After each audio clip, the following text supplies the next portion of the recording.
History books, that's not supposed to be fan fiction. But plenty of liberals also want to abuse history to control the present. And last month, a scholar named James Sweet caught hell for calling them out for doing just that. He criticized a phenomenon known as presentism, which means judging everyone in the past by the standards of the present. It's the belief that people who lived 100 or 500 or 1,000 years ago really should have known better.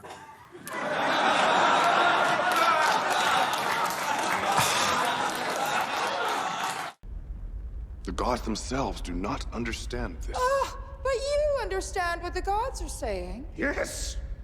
They're saying enough! Enough! Did Columbus commit atrocities? Of course. But people back then were generally atrocious.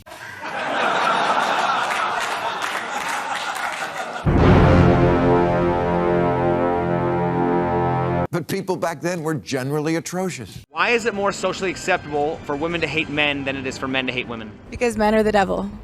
Because men are trash. I got money 2024, bitch! Fuck the white people! Sound like a racist. I am a racist. Fuck white people! Fuck white people! I'm a black animal, nigga! Don't say anything else, okay? Keep your mouth shut. Well, I mean, don't say one fucking word, okay? She keeps trying to go on this side. We're the Trump supporters. Get my white ass, bitch. and this is what we're dealing with today. But people back then were generally atrocious.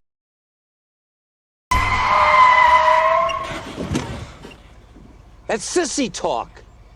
Never talk like that in the stabbing wagon. Why are the men of today expected to pay for the sins of the men of the past? Because they still keep making the same mistakes. I guess we got nothing to say to each other.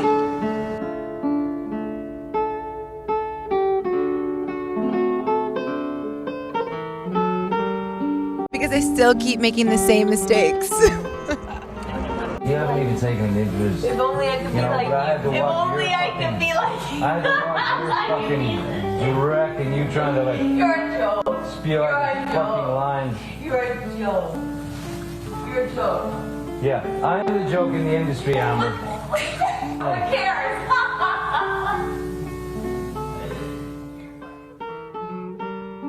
We must publish the army newspaper again. We must tell magnificent stories, stories that exalt sacrifice, bravery. We must make them believe in a victory. We must give them hope, pride, a desire to fight. Yes, we need to make examples, but examples to follow.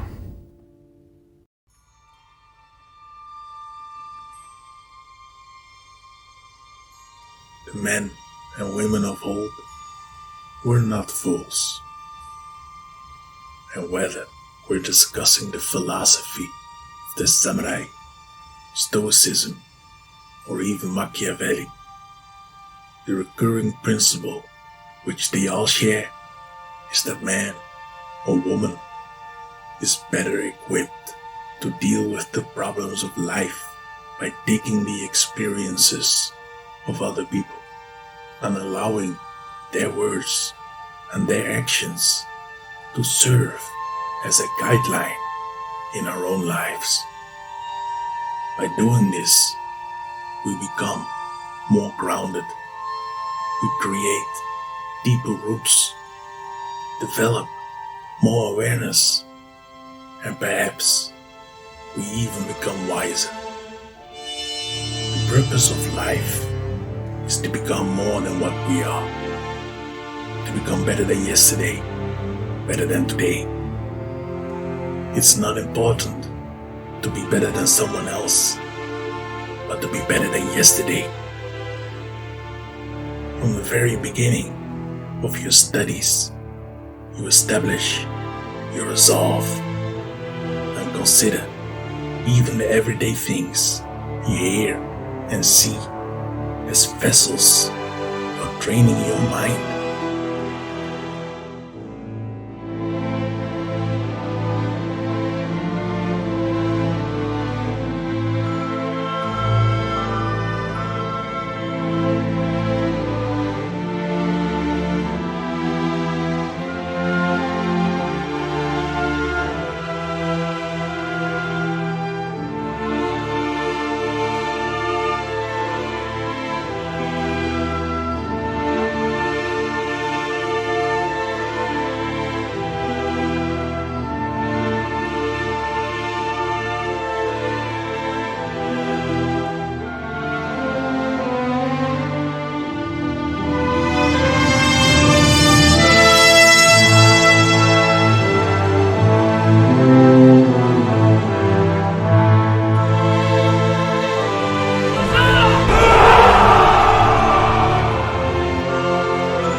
serious, and their resolution was absolutely sincere.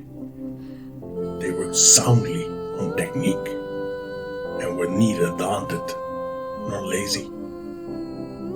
Such men believed what their teachers passed on to them, and they made great efforts day and night. They tested their techniques, spoke with their friends about their doubts, mastered what they had studied, and awakened themselves to principles. For this reason, what they acquired penetrated deeply within them. Nowadays, people are shallow, and their resolution is not in earnest. They dislike the strenuous and love the easy from the time they are young. When they see something vaguely clever, they want to learn it right away. But if taught in the manner of the old ways, they think it is not worth learning. In this way, the men of old are considered inadequate, and mastery becomes watered down. The students now only make efforts in things that might have them climb to new heights. This is the spirit of the times.